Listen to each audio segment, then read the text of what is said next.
नहीं मिलल बा आजादी होता पे भैया दीपेंद्र के शादी। केहू कुछ बोले नहीं मिलल बा आजादी होता पे भैया दीपेंद्र के शादी। 100 रुपया प्लेटर के देके भोजपुरी गाना लगा बबले बा। लड़का के भाई डीजे पर जाके 2000 के नोट उड़ाइले बा। लड़का के भाई डीजे पर जाके 2000 के नोट उड़ाइले बा।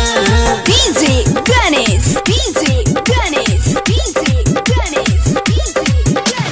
पलड़ा बाजार नेपाल।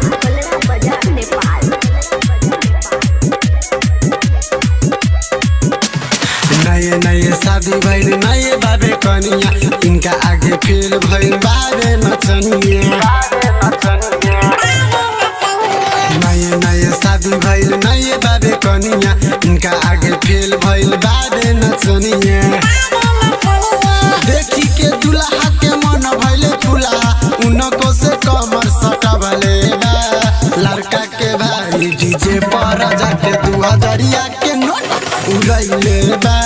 लड़का के भाई डीजे पर जाके 2000 के नोट उड़ाइले बा। डीजे गणेश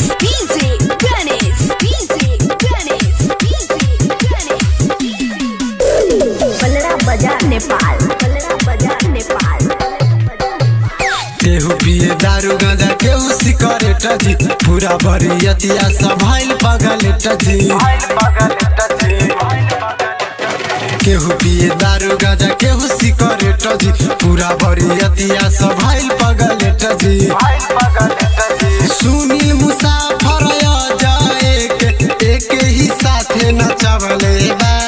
लड़का के भाई छौरी के देखे 2000 के नोट उड़ाइले बा। लड़का के भाई छौरी के देखे 2000 के नोट उड़ाइले बा। केहू कुछ बोले नहीं मिलल बा आजादी होता पे भैया दीपेंद्र के शादी। 100 रुपया प्लेटर के देके भोजपुरी गाना लगा बबले बा। लड़का के भाई लड़की के देखे 2000 के नोट उड़ाइले बा। लड़का के भाई लड़की के देखे 2000 के नोट उड़ाइले बा। साउंड रिकॉर्डिंग स्टूडियो गो।